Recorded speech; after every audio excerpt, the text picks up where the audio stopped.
All right, home stretch on this.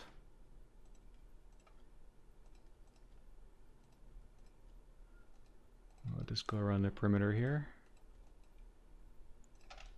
So one of the things about Fusion and ZBrush too, really any modeling tool that you might want to use, is you can do all kinds of fun stuff with fillets and bevels and all the rest of it, but yeah, it's kind of a pain once you get into the retop phase. Supporting all those little features, but it's worth it in the end when it looks cool and it's got all the detail on it.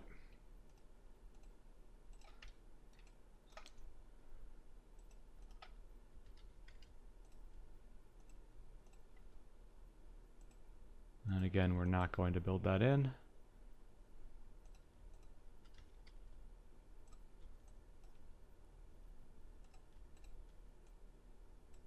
Go ahead and terminate some of that stuff.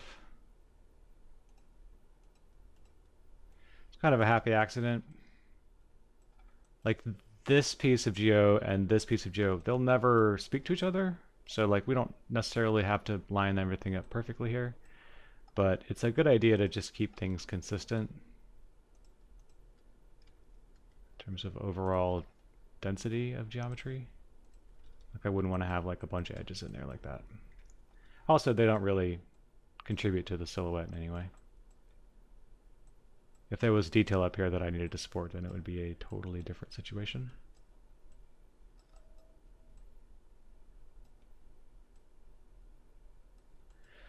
Like this edge doesn't actually do anything except give me a quad there. But if I do that, I still have my quad. So I think that's probably a better move. And I've got some stuff over here that I'm going to need to support.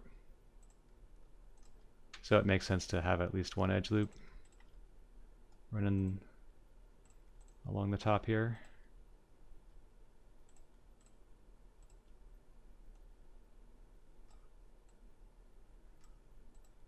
And I think we can just terminate this one. Again, we have a triangle, but it's on a flat surface, and it's not going to deform. So it's probably all right.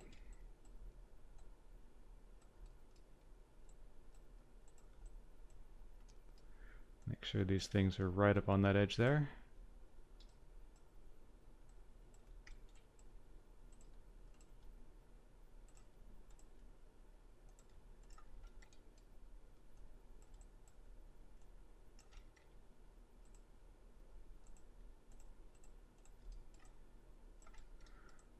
Okay.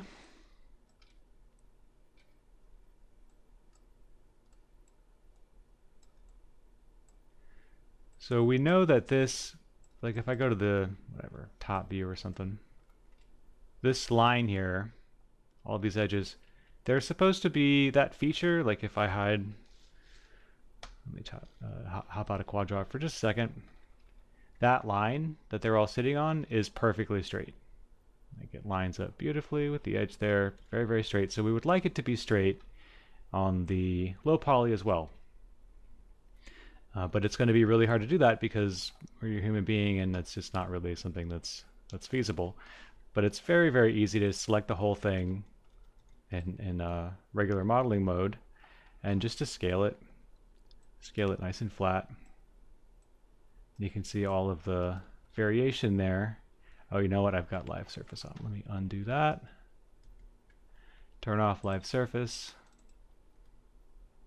And there might be some edges here that we actually don't want. Yeah, so like we obviously don't want any of this stuff here. And I guess just because of, well, that's interesting. So sometimes when you get into the triangles, it can potentially screw that up. But what I'd like to do is I kind of just want to grab all of those edges and nothing else. So I'm just doing a control shift, or just a control drag now to deselect all those little edges that connect to the front of the surface. I'm going to go into wireframe We don't really want to mess with any of these. We're just looking for that one edge there. All the way around. Looks like I might have deselected that one on accident. And now we can scale that stuff. I'm going to go to the top view. You can see how much variation there is. I'm a little worried about that one. I just want to double check I'm not grabbing something that I don't mean to grab.